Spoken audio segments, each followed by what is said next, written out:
Good morning, ladies and gentlemen, and welcome to the Tribal Group results for the 6-month ended 30th of June 2021 investor presentation. Throughout this presentation, investors will be in listen-only mode. Questions are encouraged and can be submitted at any time using the Q&A tab situated on the right-hand corner of your screen. Please just simply type in your question and press send. The company may not be in a position to answer every question it receives during the meeting itself. However, the company review all questions submitted today and publish responses where it's appropriate to do so. These will be available via your Investor Meet Company dashboard, and we will send you an email to notify you when they are ready for your review. I'd also like to remind you that this presentation is being recorded. Before we begin, we would like to submit the following poll, and if you'd be so kind to give that your kind attention, we would be most grateful. I'd now like to hand over to Diane McIntyre, CFO, and Mark Pickett, CEO from Tribal Group. Good morning. Morning. Thank you very much. Good morning. Thank you for attending, everybody, and welcome to this Tribal Investor briefing and the results for the 6 months to 30th of June 2021. So my name is Mark Pickett. I'm the Chief Executive Officer of Tribal, and I'm joined by Diane McIntyre, our Chief Financial Officer. So this presentation is really for those new to the Tribal story. So we are looking forward to explaining to you who we are, what we do as a company, about our customers, their requirements, their pain points, talking through our strategy over 5 years, and particularly why this is an interesting time to consider an investment in education technology, EdTech. As the market is going through a sort of once-in-a-generation disruption as education institutions move from their older systems that might have been in place for the last 25 years or so to transition to solutions that they would expect to have in place over the coming 25 years. So who are we? We are really two separate businesses. We are a software technology business, is our largest business, and a services business providing quality assurance inspection services to schools, predominantly in the UK, the US, and the Middle East. This is a really good business, our education services business, robust, profitable, and cash generative. However, for today, our focus is very much on the larger software side of our business, as that is the business that will drive much of our growth and profitability over the sort of coming few years. So our software business manages the student life cycle for universities and colleges. And what does that mean? Well, universities have a lot of different systems, ERP systems, HR systems, library systems, learning systems, but the core system for them is the student management system. And that manages all of the data relating to the students, to the courses that the universities are running. It is the most critical system they have. We operate in a number of different countries. Our core markets are in the UK, in Australia, and in New Zealand. Increasingly, we are in Singapore, Malaysia, and spreading across Southeast Asia. So within the UK, we have something approaching 2/3 of the 140 universities in the UK are using our core SITS system, about 30% in Australia and New Zealand. And within further education colleges, we have something around 40% of the market in our core markets. So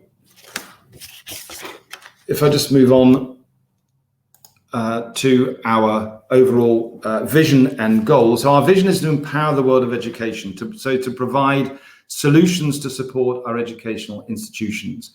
Critically, though, as a business, our core goal is around being a pure play education technology SaaS business, expanding to a global reach. And this is important in terms of previous technology was very much focused around software and services, creating complex systems for universities that now they want to move to as-a-service systems delivered in the cloud. So very much more product-focused software as a service solutions.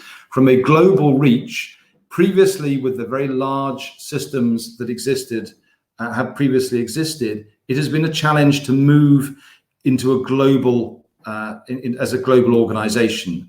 We have moved to the 6 different regions I've described, but actually with the more disruptive technology in the cloud, we're able to expand to new addressable markets, which we'll come on to describe. So our products fall into sort of 2 groups. Our existing products of student management system products, and then our new products, which we call edge products, which I'll come on to.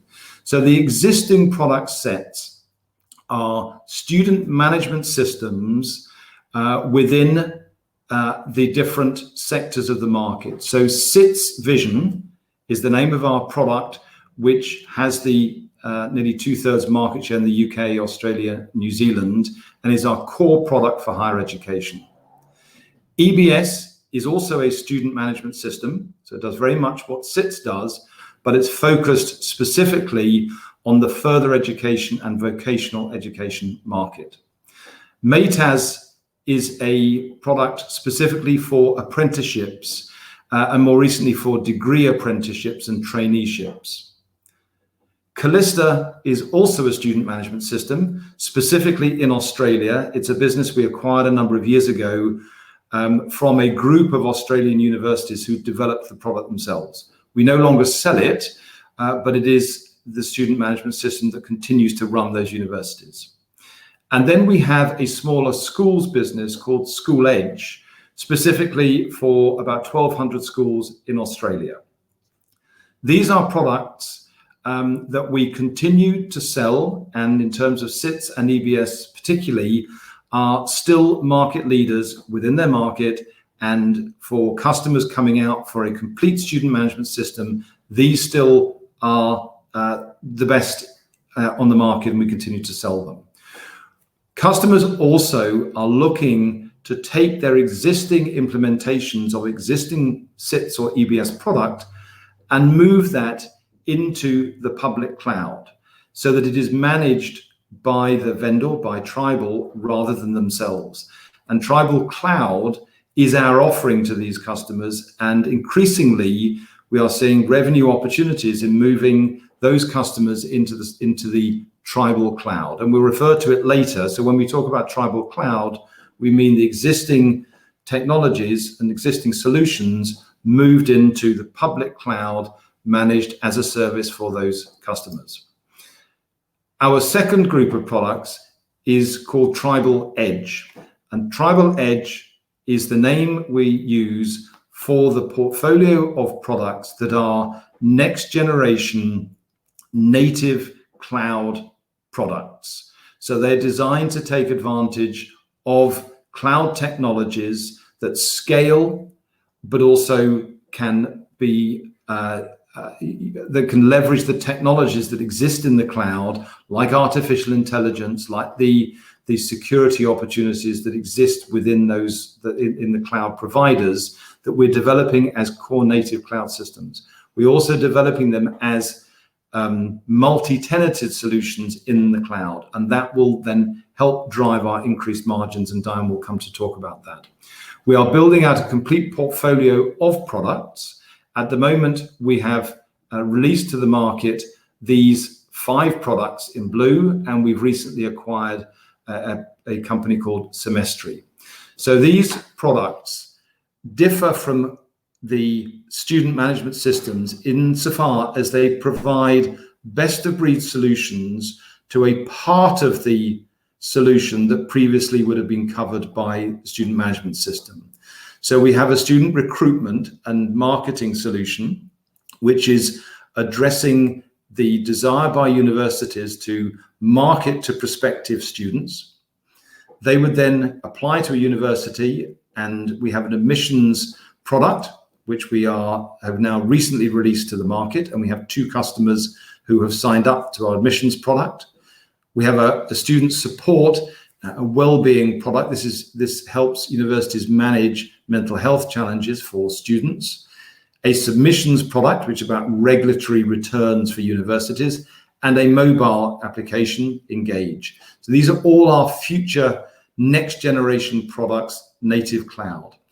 We then acquired a business called Semestry, which also has a native cloud solution in the space of scheduling and timetabling. So literally scheduling of courses and then providing individual timetables to students. Over time, we will continue to build these products out, and we will look to build or acquire other products that we will put within our Tribal Edge branding. So what is driving the business opportunities for us? So universities have for many years had a traditional student management system like SITS, where it is the key system that runs their student life cycle. But over the 20 or 25 years, they may have had that single solution. It has become more and more complex, more and more expensive and difficult to run. What the universities want to do is to simplify that, standardize the solution as far as they can, and have it managed as a service offering. And that is the Tribal Cloud service that we offer, that we provide to our customers. What they also want to do then is to address the student experience. So it is about providing a more personalized, interactive experience for students in their everyday engagement with universities. The traditional products like SITS were very much written from the perspective of a university and how to manage the university. Students today expect to be able to interact with the university right from when they go to an open day or express an interest in the university. They expect to have social media tools that they can interact with, to do it through their mobile, through their iPads, their tablets, and providing that solution to students is critical for the universities. And that is where the new Tribal Edge products come into play. So we are selling to our customers, moving their solutions to Tribal Cloud, but also digital solutions that address the need to provide improved personalized experience for students. So our addressable markets have traditionally been the left-hand two quadrants here, where we are have been selling a product such as SITS into a limited number of new customers, and then selling some increased components and modules within that existing product to existing customers. Increasingly though, with the cloud innovation and new cloud products, we have then new edge products that we can sell into our existing customers. And those are products also that over time we will be able to localize them for new addressable markets. So countries that we have not been able to take historically our existing SITS and EBS products into, we will be able to address those with the next generation of products. And so move into all four of these quadrants, where previously it's been really focused on the left-hand two quadrants. So if you look at the sort of potential, and we look at the potential by the number of students that are to be addressed by products. At the moment, our core geographies of the UK, Australia, and New Zealand together have 4 to 4.5 million students. So the business we have addresses predominantly the student requirements in those three countries. Over time, the ability to take our products, localize them for other markets, such as in North America, such as in Europe, and further in Southeast Asia, opens up the addressable market in terms of the number of students hugely. There are approaching 20 million students in the US, and that is a market just like every other that is being disrupted. The current incumbents of student management systems are competitors that we see who have that same existing technology that has been in those institutions for many, many years, and is being disrupted by this education change. So that gives you a sense of the markets that we can over time move into. So if we look at our 2021 overall objectives, We have set them around the overall objective of becoming an EdTech pure SaaS business. And the key indicator for us that we manage is our annual recurring revenue. So our ARR number is essentially a number of the contracted bookings that we have for annually recurring revenue. So it's a forward indicator, it's a leading indicator of the revenue that will come from the bookings that we have made. So it's a point in time booking, and Diane will come to talk a bit more about the ARR and our EBITDA numbers. So that's a key for us, and we've had a significant success in driving our annual recurring revenue. We have also a key objective of building out our customer position, so more new customer wins and more migrations to Tribal Cloud, and we'll come onto that in a slide in a minute. And then building out our Tribal Edge product, so our future products. We have released our submissions product, sold it to all our existing customers, and to one customer that is actually a new customer to us. That's in Australia. That was the first sort of true Edge module. Second, our admissions module, we have recently released and sold to 2 early adopters, and we also acquired the semestry scheduling and timetabling solution I referred to earlier on.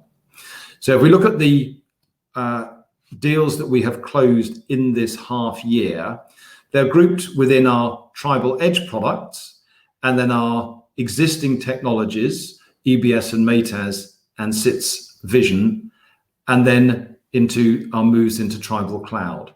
So from our existing products, we have sold in EBS 2 new customers, Liverpool City Council, and the Wananga, Tawari Wananga, which is a further education college in New Zealand, specifically focused to Indigenous Maori education. And this was key for 2 reasons. Firstly, because we have a strong presence in New Zealand, and winning a Wananga it really consolidates our position in New Zealand.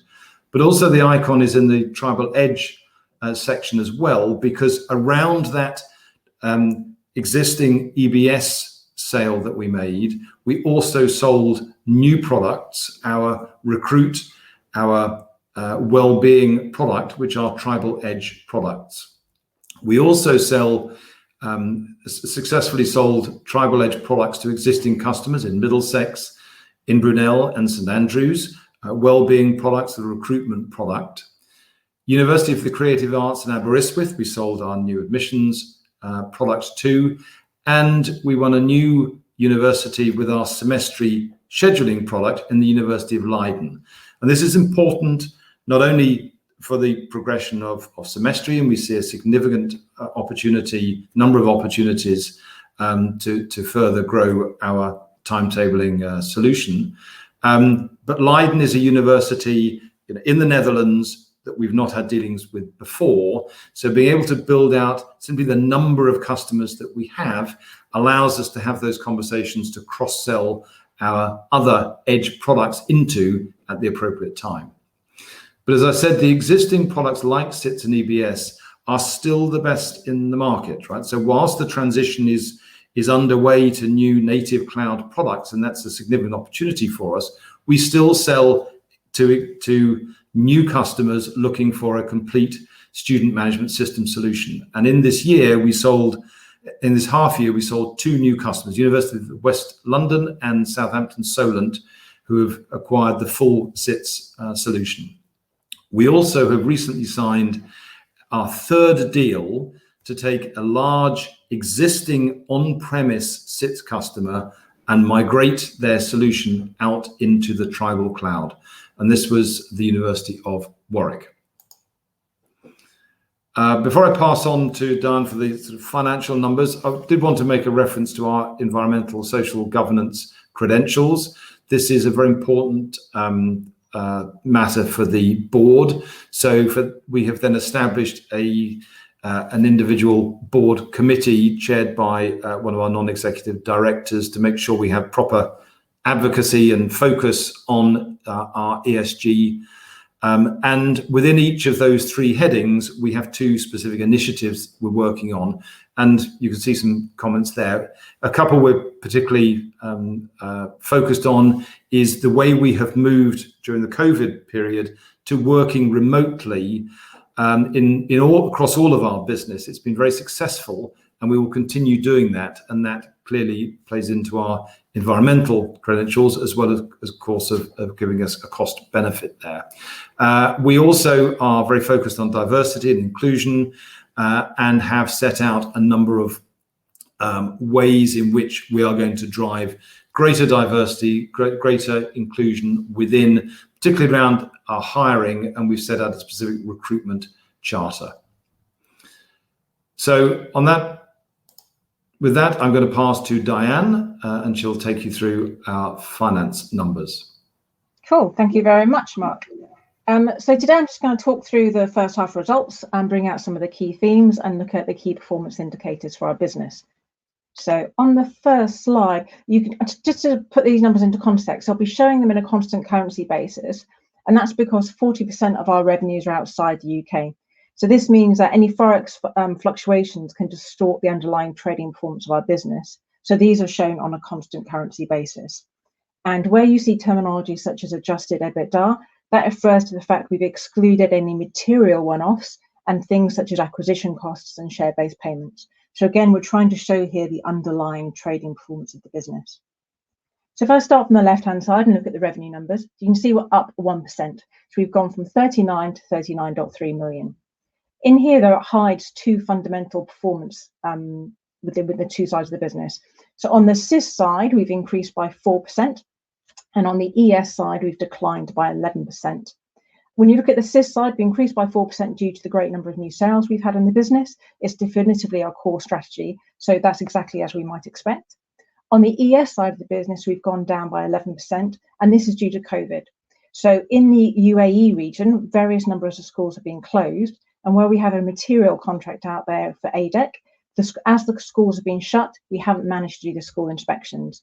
So that will hopefully then rebound in half 2, whereby as the schools open, we'll be able to go back into the schools and continue our school inspections.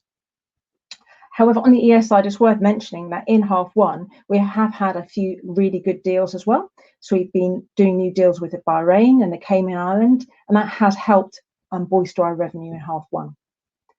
In terms of the adjusted EBITDA margin, you can see we're up 7%. We've gone up from 8.6 to 9.2 million pounds. This has increased our margin percentage by 1 percentage point from 22 to 23%. And this is due to the good cost control in the business. So we have our financial and some of our back office operations in Manila, and we also are developing our professional services and some of our more technical teams out in Malaysia and KL.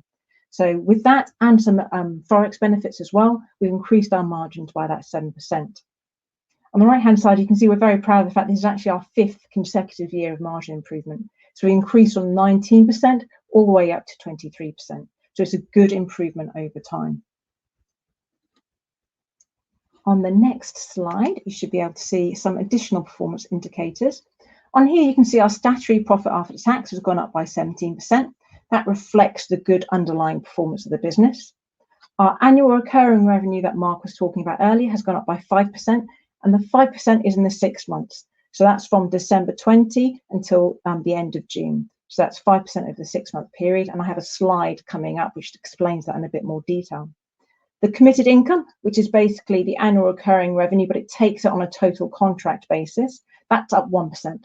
So it's gone from 143 million up to about 144 million pounds.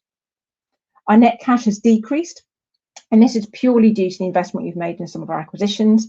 So we've acquired Semestry and Crimson. Semestry is a timetabling business that Mark talked about earlier, and Crimson is our dynamics business, which sells the student recruitment and wellbeing modules. And so that forms part of our new Edge portfolio. In there, we spent 5.5 million, which explains the decline in cash. But our cash flows on the adjusted free cash flow basis, you can see are very strong. So we've held up at 4.3 straight 4.2 million, and that will enable us to invest in our future trading, in a future kind of tribal edge investment and any future acquisitions. Our earnings per share have gone up 11%. So that's up from 1.9p to 2.1p. So again, a good performance overall. I flip to the next slide. This shows the increase on our annual recurring revenues. So you can see that from December 2020, 47.2, we've increased by 5% to 49.6 million.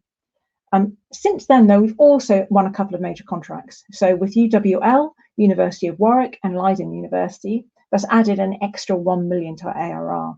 So as well as all the SIT sales we've made with Solent, all the Edge new module sales, such as admissions, our student wellbeing and support, our marketing and recruitment, they've all added to our ARR numbers. And it means that from June 20, we've actually increased by a CAGR of 15%.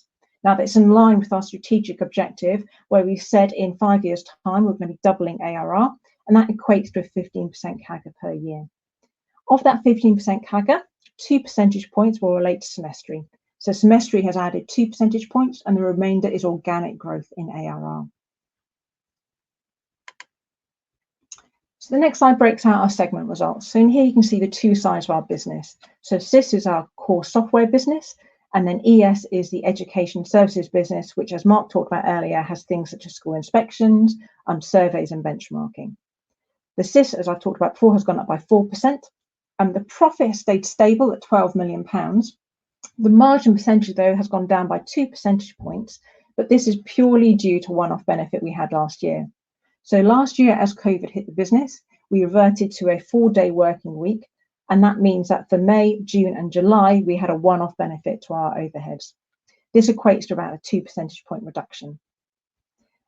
In the ES area of the business, even though the revenues have gone down, the margin has held up very, very well. And in fact, we've increased by 23% on the margin side.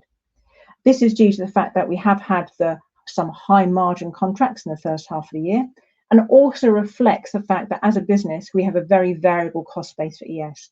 So we have a very good associate contractor model, so we can scale up very quickly and down very quickly as the business fluctuates. And as I mentioned earlier, as the UAE region starts to reopen again post-COVID, and fingers crossed we are hoping that will take place in H2, we should see some of those revenues recover. So overall, segment results look flat on a total margin basis at 36%. But as I said, with some of the overhead increases, our whole operating profit margin has gone up as a result.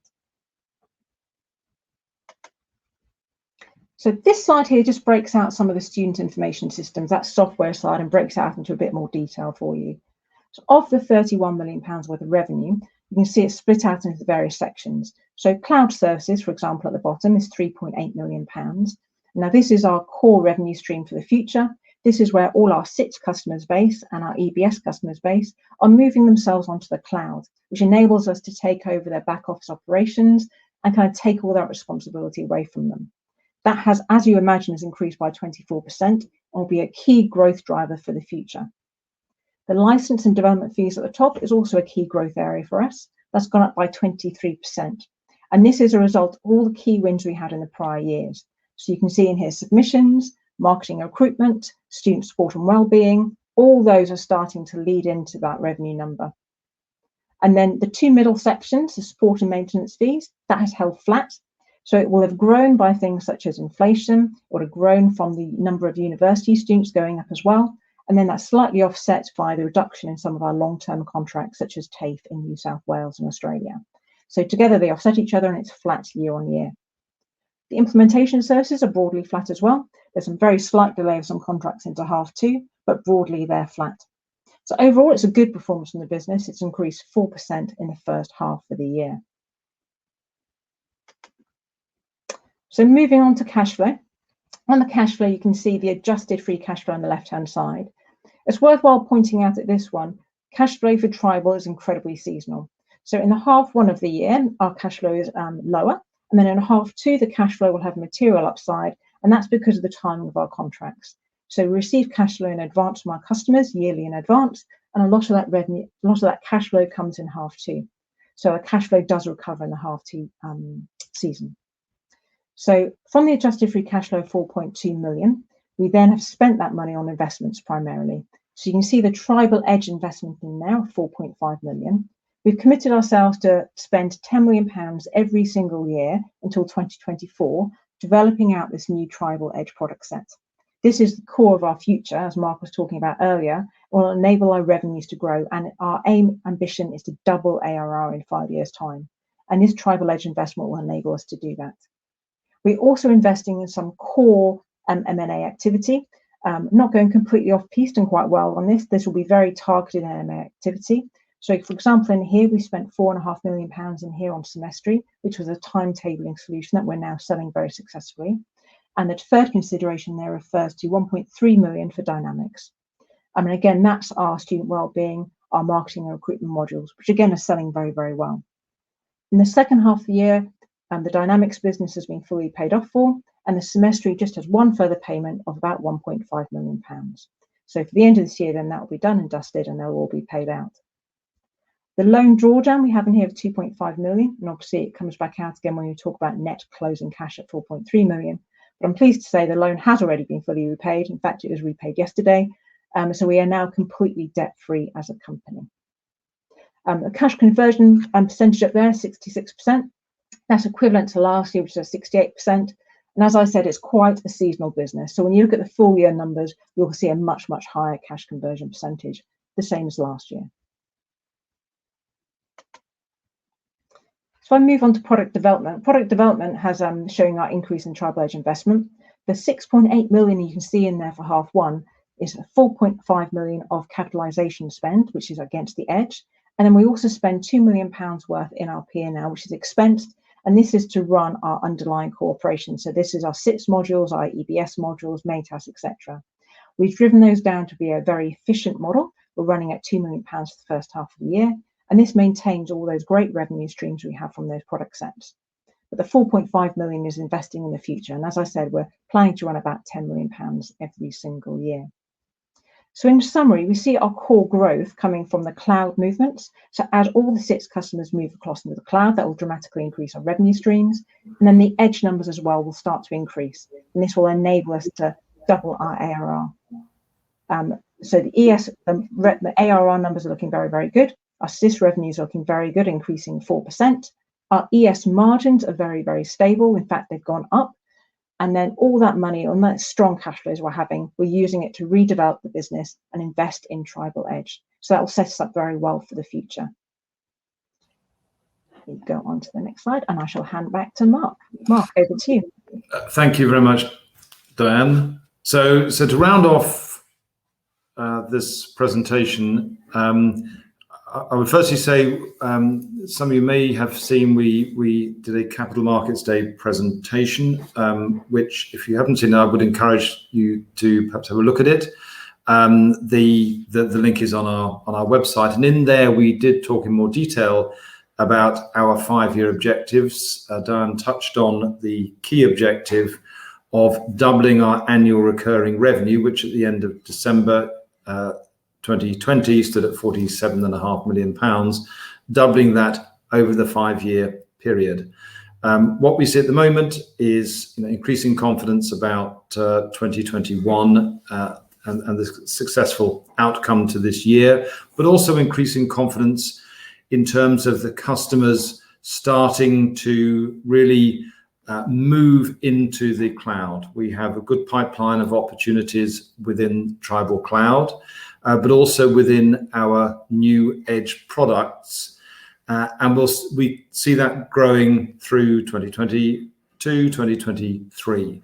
And at the moment, much of our opportunity is around driving Tribal Cloud and selling our existing products and some of our new Edge products. Over time, we'll be continuing to sell existing products in the Tribal Cloud, but we'll sell more of those new products. And then over time, we'll be able to take those new products into those new geographies. So steadily, the number of products, the number of markets where we're able to sell those products will increase. And that's what will drive us to that a successful outcome of that doubling ARR in 5 years. So increasing number of customers interested. We have a expanding market opportunity, and we think it's an exciting time in education technology. So thank you very much for listening. I'm going to hand back to start the Q&A session. That's great. Mark, Diane, thank you very much indeed for updating investors this morning. Ladies and gentlemen, please do continue to submit your questions using the Q&A tab situated on the right-hand corner of your screen. But just while the company take a few moments to review those investor questions submitted already, I'd like to remind you that a recording of this presentation, along with a copy of the slides and the published Q&A, can be accessed via your Investor Meet Company dashboard, and we will send you an email to notify you when that's ready for your review. I'd also like to remind you that your feedback is important to the company, and immediately after this presentation has ended, you'll be redirected in order that you can provide feedback to the company so they can better understand your views and expectations. Mark, Diane, I haven't given you an awful lot of time to review the questions that have come in, but we did receive some questions ahead of the event. So perhaps before we look at the live questions, we could look at the ones that were pre-submitted. The first one reads as follows. I'm interested to hear more about your M&A strategy. Is there anything in the pipeline at the moment? And what do you actually look for in a transaction, both in terms of partners and new capabilities? Yep. So we have an ongoing M&A strategy, and that very much forms part of our drive to doubling ARR over that 5-year period. What we look for are businesses that are within our definition of a student information system. So they are adjacent businesses to the products that we have already. So Semestry, for example, that timetabling, scheduling, that's a space that actually is not really very well covered by existing student management systems, but it's very much an adjacency. It's about universities scheduling the courses. So curriculum planning, curriculum management, for example, might be another example. So we look for things that are very much within that edtech space in which we operate. We look for particularly disruptors, cloud native technology. However, if there are businesses out there with older legacy technology where we have the wherewithal and the technology that can migrate those existing customers successfully into a cloud solution that we have, clearly we would look at that as well. And we do have an active program of looking at those opportunities, and that is led to. We do have a pipeline of M&A opportunities we are looking at. We've acquired 2 already. Crimson, which is the CRM opportunity that we closed last year, and then earlier this year, Semestry, and we do expect to acquire a number of businesses over the coming years. In terms of new geographies, one of the things we also look for is not only the product and the technology that they have, but also the geography in which they operate. So Semestry had about 20 customers, most of which were actually on the continent. So within Belgium, Netherlands, and the Nordics.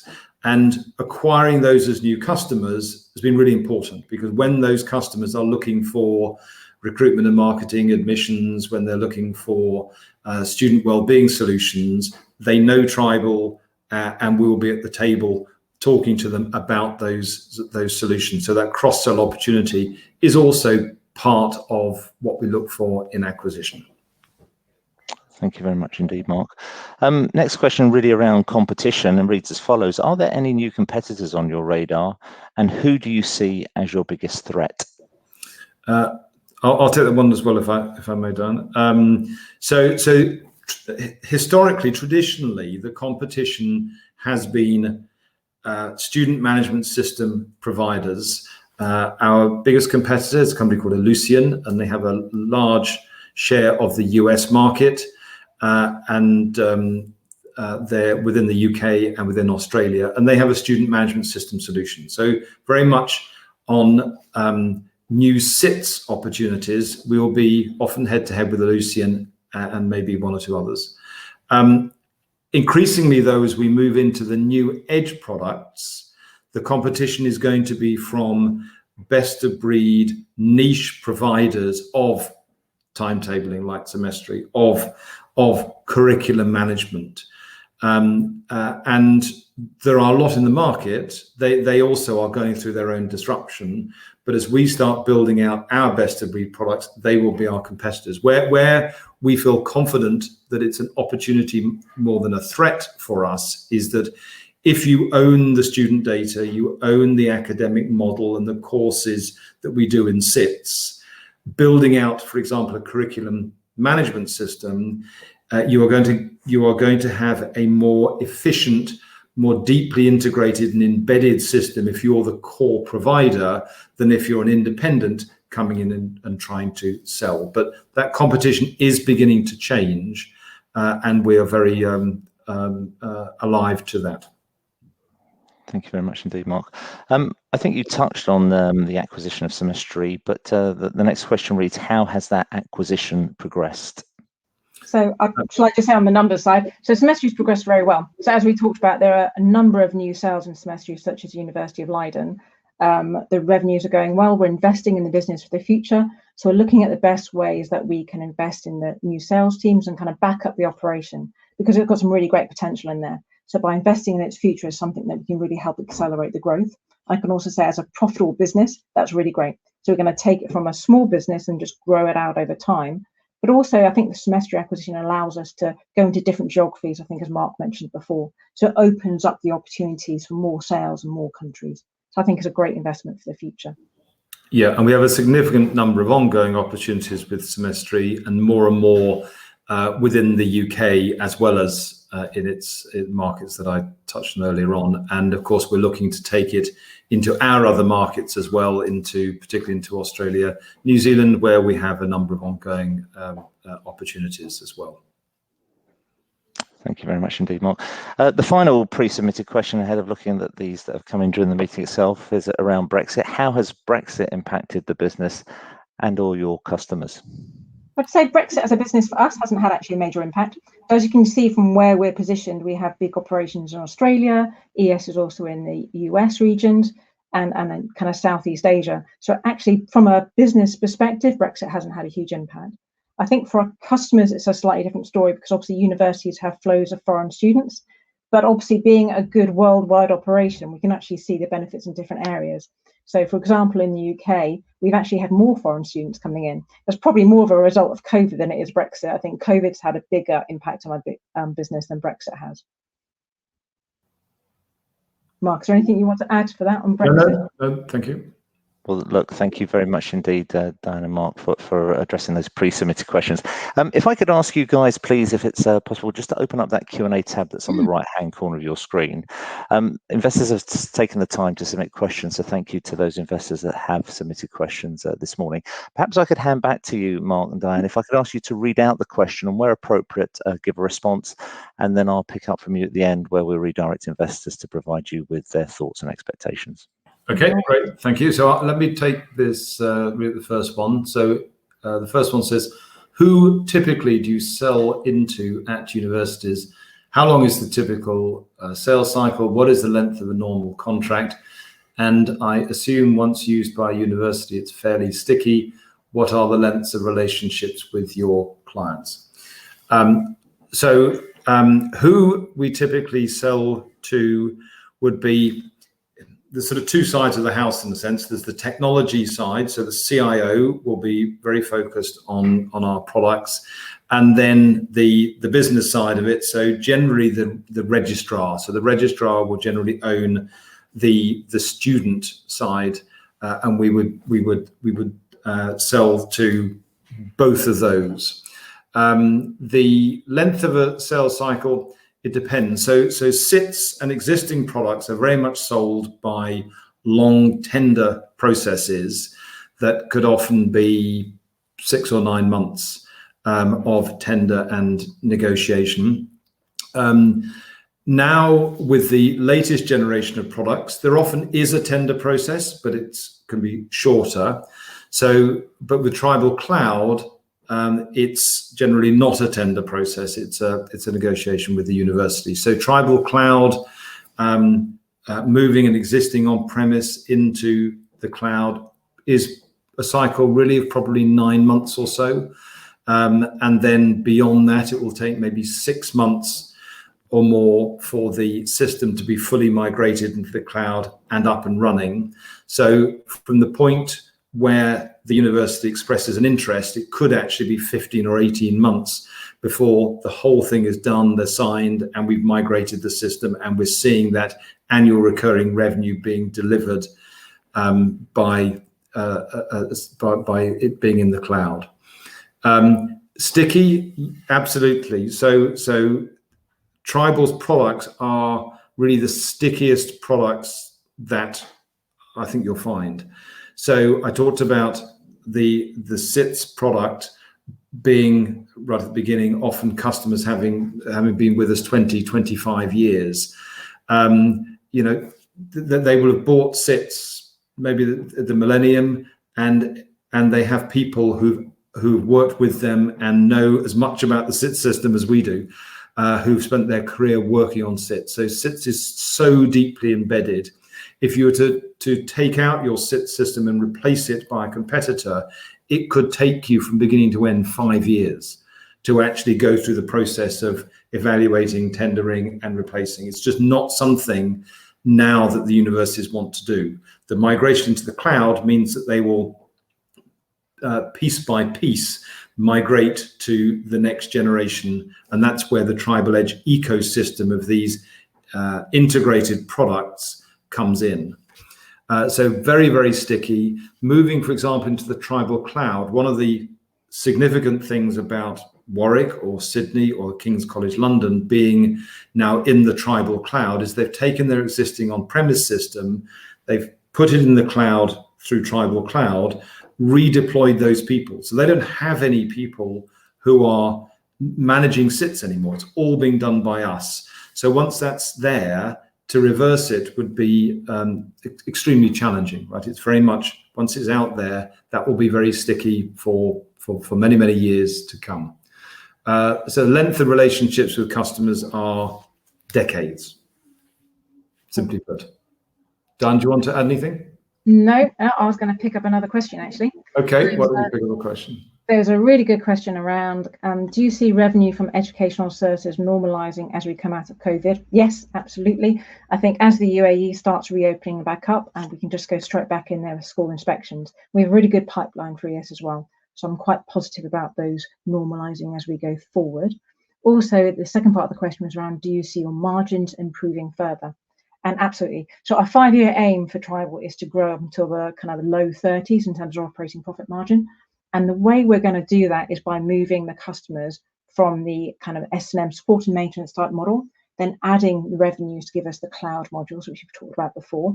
So on average, cloud revenues are about 150% on top of the S&M revenues.